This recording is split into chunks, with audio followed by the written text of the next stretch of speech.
And I am going to talk to you about Western Australian cropping, and I want to thank Matt McCarthy for inviting me to speak, and he asked me to contrast Western Australian cropping with New South Wales cropping and see whether there are any differences and similarities. And there are some differences, but the similarities far outweigh the differences. Except for this season, of course, where we've had 1 in a 100-year season in Eastern Australia and 1 in a 100-year season exactly the reverse in Western Australia. That canola shot there is my farm at Quairading in Western Australia, and despite how it looks there, that's the absolute best of it, and that was on 80 millimetres growing season rainfall, and it absolutely stopped raining, and that crop produced 250 kilograms per hectare. So you can get an idea of what the drought was like in Western Australia in 2010. And we're hoping for better things in 2011, as you might imagine. Now, there has been discussion about the big picture, so I won't present a lot about it this morning, but we'll just say a little bit about, from a human perspective, more so than from a marketing perception. It's incredible to think that in the next 40 minutes during this presentation, the net world population will increase by 6,000, and by this time tomorrow, the net world population will increase by 216,000. Now that's net increase. There'll be a few people drop off the twig in the next 24 hours, but the increase will be 260,000, and it'll be 80 million per year. Now it is so easy to say these numbers. Anybody can say it. 80 million going up this year. How would you like to actually piggyback them? How many people could you piggyback in the next 24 hours? How many people could you feed in the next 24 hours? In this year alone, in the next 12 months, there'll be an increase in the population of 80 million. And is in fact up to a very small number of people in the world as to whether they'll be fed or not. And many of those people are in this room. It is a small number of grain growers in the world, and especially in 5 countries, that will be responsible for it. That doesn't come up very well, don't worry about the lights, but it's a very revealing photograph. It is the world on a clear, cloudless night, and you can see that wherever there are lights, there are lots and lots of people. When I was born in 1950, there were 2.5 billion people in the world. This year, 2011, marks 7 billion people. It is so easy to say 7 billion. How'd you like to piggyback them or feed them? As I look out and all the young people here, in the course of your professional careers, the world population is going to go to 9 billion. Especially to the young people here, it's going to go to 9 billion by 2000. Some people say 2050. It's much more likely to be 2040. And if you look at the world here, there aren't many places where there aren't lights. Up here in the Great Refrigerator in the north, I've just come back from a month in the US, and up in the Great Refrigerator up there, there aren't too many people, but there aren't too many crops either. Over in Siberia, there are not too many people, but there are not too many crops. In Australia, except for these little lights here, you know that there aren't too many people, and that's because there aren't too many crops. The one interesting one is Africa, where that is the absence of lights is not due to the absence of people, it's due to the fact that it is not enjoying anywhere near the same wealth that other parts of the world are enjoying. But pretty much where the lights are where the people are, and as you know, there are just a few countries that are really big exporters of grain. Here's the #1 exporter of grain in the world. The largest exporter of grain is the United States. It actually produces 600 million tonnes of grain per year. Is it the #1 grain producer in the world? Anyone know what the #1 grain producer in the world is? China, as you said. China, where's China? Over here. It's the #1 producer. It produces 636 million tonnes. It's an easy number to say. How'd you like to have to carry it? It's the largest producer. You don't have to be Einstein to work out who the largest consumer of grain is. Despite producing that grain, it's a net importer of somewhere around 40 million tonnes of grain per year. There are, in fact, only a few countries, or more than a few, but only 5 big countries that are the big grain exporters. The world grain production is 1,800 million tonne. Very easy to say, and it's those 5 big crops, wheat, rice, soy, corn and canola, currently 7 billion people. Now, I know this has been brought up this morning, but from a human perspective, rather than a market perspective, it is these 5 big countries that export grain consistently every year. They are by far #1 USA, the world's greatest exporter, Brazil and Argentina. If there's any farmers in the audience, if you haven't been to Brazil and Argentina, I suggest you don't go. You'll just get depressed. It is such good agricultural land. I have no doubts that over the next few years Brazil will be #1 agricultural nation in the world. The US is at the moment, but it's definitely going to increase. It's not true that there is no land that cannot be brought into production. South of the Amazon, there's 100 million hectares of cropland in Brazil that can be brought into production and will be brought into production when it's absolutely needed. So, but these big 5 countries are consistently, year in and year out, the 5 countries that produce grain for export markets. If you want to feed 7 billion going to 9 billion, it's not going to be sending fresh lettuce or cherries around the world. It's going to be things that can be moved at normal temperatures and things that, and there's nothing like grain. So it is grain that feeds the world, and I know there are places like the EEC and Russia that produce lots of grain, but they consume lots of grain. China produces a lot of grain. India produces a lot of grain. But it's these big 5 that feed the world that consistently year in and year out. Now, I put Australia in front of Canada. That's because A comes before C. If any Canadians here know that most years Canada actually exports more than Australia, but it's around about we are #3 in terms of year in, year out exports. What happens in these 5 big countries is going to determine how the world goes in terms of food production, because so what happens in Australia is really important. Just a few numbers to put this in perspective. I've said that there are now 7 billion people. Just draw a breath right now. 1 person in 4 or 5 drawing breath right now on the planet is a farmer or a member of a family farm in China or India. We are still an agricultural world. 1 in 4 or 5 is a farmer in China or India. With just 1,600 acres of cropping land, I say acres because it's more than saying hectares, with just 1,600 acres of cropping land, my farm is in the largest 1% of farms in the world. So any of you in this room, are there any farmers in this room, by the way? If you are, can you show me? Okay, we've got some. I gave a talk recently in North Dakota, and there were 300 farmers in the room, and I asked them to put their hands up if they were farmers, and 3 people put their hands up. So North Dakotan farmers are very modest about being farmers. We've got a few farmers here. If you've got more than 1,000 acres, you are in the biggest 1% of farms in the world.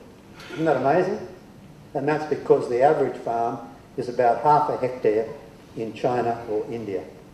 and there are millions of them.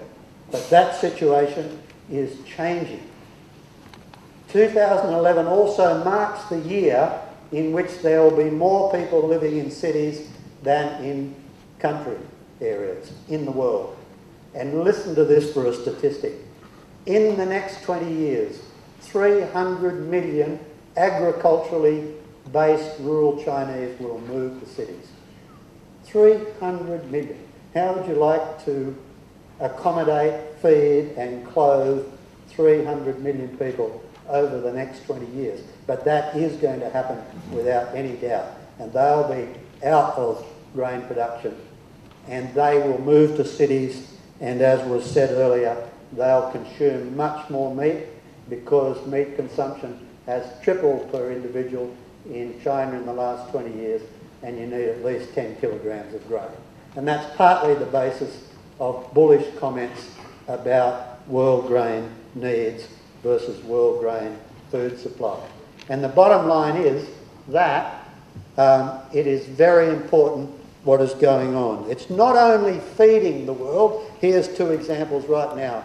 If you want to worry about a country that needs to get its grain right, it's Pakistan. 170 million people, a nuclear state, an extremist minority, illiteracy, high birth rate, food, energy and fuel shortages.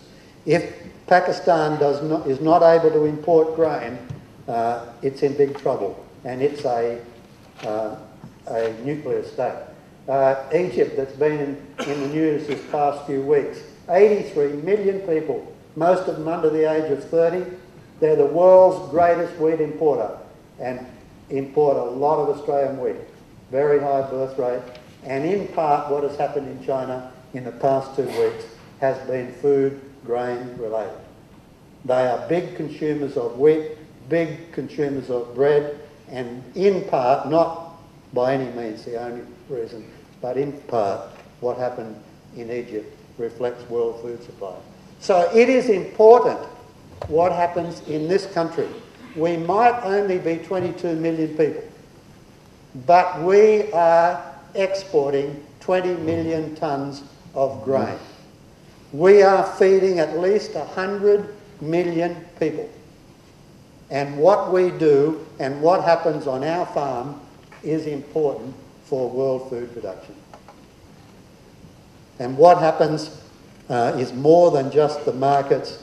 It comes down to whether we're going to be able to globally feed all these people.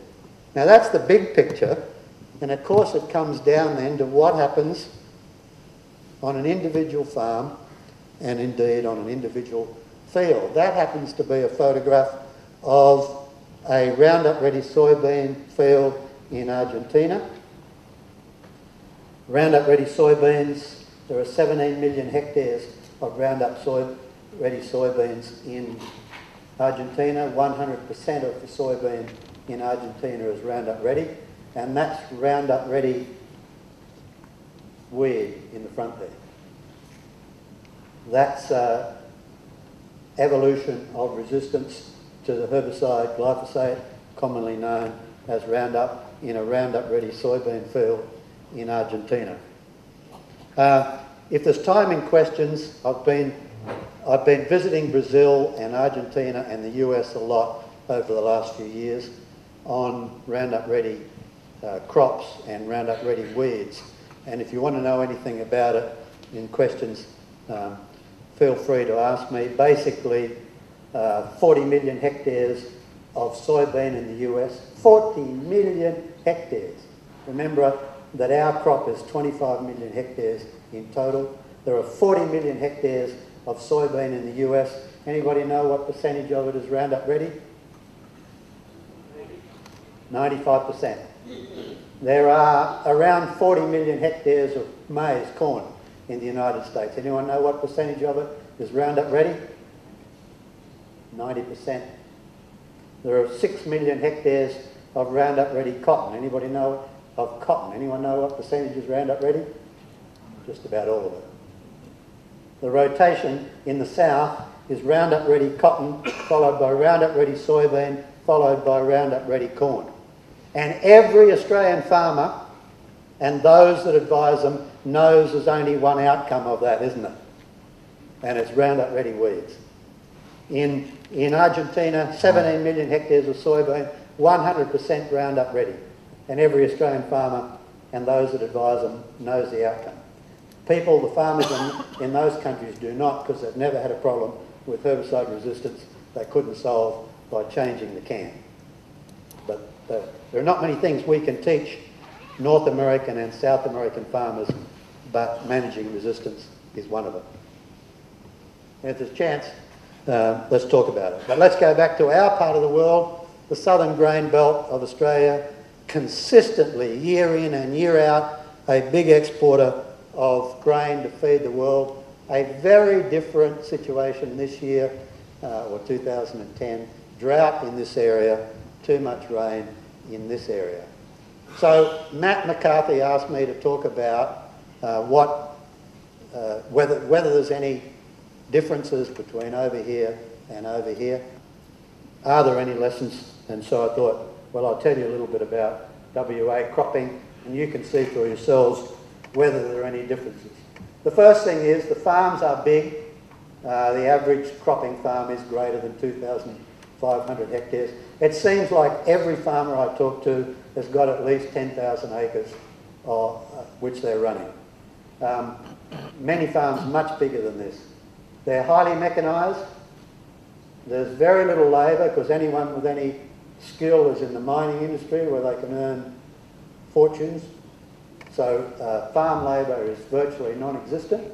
It's amazing, they import New Zealand Kiwi dairy farmers at seeding and harvest, because it fits with being a dairy farmer in New Zealand, and they fly them in at seeding and harvest because they're skilled with machinery and the like. It's just about all no-till. Now, I don't know how much no-till has been adopted in New South Wales. You will, but it's just about everything is no-till, and it's nearly all knife points. This seeding is only 5% of Western Australian cropping. It's just about all no-till. We talk about, and was mentioned earlier, the productivity increases which have occurred in Australian cropping. Let me tell you the number one factor that's driven that productivity increase. If you ask a plant breeder, he'll tell you it's genetics, rubbish. If you ask an agronomist who really knows, they'll tell you it's no-till. And without any doubt in Western Australia, the adoption, the 2% productivity increase has been largely the adoption of no-till. No-till comes with a very strong herbicide dependence. That's an Achilles heel of no-till. That's something that we must be able to manage better. No-till is great, herbicides are great, but only when the herbicides work. In Western Australia, we have a real weakness in our cropping, and that is the dominance of wheat. 6 million hectares, a bit over 1 million hectares of barley, 0.6 million hectares. Lupins, look, it's down to 0.3, 300,000 hectares, and still heading south. You see no legume in that. We really need a legume in Western Australian cropping. There are no crop pasture well, there's a few, but very little crop pasture rotation in Western Australia. If anything, it's a crop weed rotation. But we don't have good pastures, and we don't have a good grain legume. Now, okay, lupins are okay in the sandy soils, acid sandy soils, but they're down from 1 million hectares 10 years ago. So a dominance of wheat. Well, I think we're definitely going to increase canola, especially with hybrid canola, TT hybrid and Roundup Ready hybrid canola. It's definitely going to increase the canola hectares. Now you tell me whether this is exactly the same in New South Wales. I don't know whether it is or not. We've got much of this, acid sandy soils. Oh well, this is different. All of the ryegrass is multi-resistant in Western Australia. In evolution in action, ryegrass, susceptible ryegrass is rare. Nearly all of the ryegrass is multiple herbicide resistant. We just manage it. There are the selective herbicides that used to work no longer work on ryegrass. We'll talk about the ones that do it. A lot of the wild radish, you know why planes fly at 30,000 feet in Western Australia? So they don't hit the wild radish. It grows like a forest in Western Australia, very suited to acid sandy soils, and a large herbicide resistance problem. Now this sheep, the populations are at least 50% of what they were in 1995, and I think the speaker from Growth Farms said about what he thought was going to happen to sheep. Well, there were a lot more sheep 12 months ago in Western Australia than there are now, because it seems like about half of what sheep were left have come to the east because of the drought in Western Australia. And frankly, I don't think they'll come back. And as was said earlier, there's no doubt that, that sheep for meat are much more attractive than they were. And that's good business. But sheep for wool, I don't think it's going to come back. There are many zero sheep farms in Western Australia. Many, including mine. They are cropping dominated, and sheep have come out of it. And I'm not saying we need more sheep. This halving of the sheep population which has occurred is a bad thing, because we need diversity in our farming systems, and well-run sheep and pastures can be part of that. But we don't have them. Western Australia can certainly learn from New South Wales in terms of pasture, because we don't have crop pasture rotations in Western Australia. We have crop weed rotations in Western Australia. So that's all tied up in that same thing, and really it's an opportunity. And now I want to turn to just current issues in cropping, and the most important word that I can say to you today is the word diversity. Diversity with a dollar sign in it. We don't have enough of it. The challenge in Western Australian cropping, the challenge I suspect in Australian cropping, is how to have diversity and still make some money. How to maintain diversity in our farming systems without going broke in a 5-year time frame. Because the crop which we can make money out of, or over the last few years lose the least money, has been in wheat. And if you drive, those of you who know Western Australia, and I've done this on several occasions, if you get in a car in Perth and you drive to Merredin, which is sort of towards the eastern part of the wheat belt, and you click every time you go past a crop, does anybody know what the major crop will be? Wheat. Does anyone know what the percentage will be? Have a go. 88% somewhere. It's in the 15, 14 years I've been there, it's gone from 80% to pushing 90% being wheat. That is a major weakness. It's not enough diversity in the landscape, but it's driven by economic realities. So what we're going to do about it, and what are we doing about it? This is, again, one of the most important things that I can say. Our objective should be to be cropping with low weed seed banks. We should have our weeds in Australia are the challenge to continuous cropping. It's in a Mediterranean type environment. It's not insects, it's not pathogens, it is weeds, which are annual weeds, beautifully situated for this Mediterranean type environment. And here's one of the biggest things that you can do. And I know there aren't many farmers, and it's mostly agronomists and crop consultants that are here. There are 2 places to farm in terms of weed seed banks. These are the number of seeds in the soil that are there and can be potential weed problems. You can farm up here at high seed banks, where when you go into crop in 2011, you've got high weed seed banks. Have any of you and agronomists got clients that farm with high weed banks? It is a lot harder to be sustainable farming with high crop weed seed banks. But there are many farmers who are farming here. Now, there are many farmers in the US who are farming here as well. But we've got farmers who are farming down here with low weed seed banks. And ladies and gentlemen, it is not that difficult because these have you got any ryegrass in New South Wales? You got any grass, brome grass, silver grass? They decline at around 80% per year. And every Australian farmer and those that advise them knows it because for 40 years we've been practicing cropping. And if any farmer or those that advise them has cropping, they know exactly what I'm talking about, right? That if you take the grass and stop seed in 1 year, you reap the benefits of it in the next year. And so we know this to be true, and data shows it. This is some data of Sally Peltz's, and is the seed bank life of barley grass, wild oats and annual ryegrass. And if you don't let fresh seed get injected into the seed bank, you can run the seed bank down fast. You can't do it in 1 year, but you can run it down fast. And our best farmers are farming with seed banks down the bottom there. And our worst farmers are farming up here with high seed banks. And I cannot impress upon you enough the benefits of farming down here.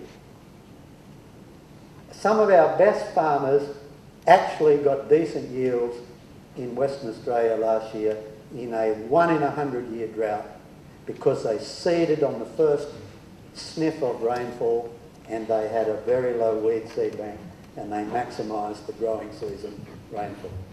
And other farmers battled huge weed problems with sporadic little rainfall events and weeds that were too big, etc., etc. I cannot impress upon you enough that farmers, your clients, should be farming at low seed banks. And that's, of course, the phased farming, which I don't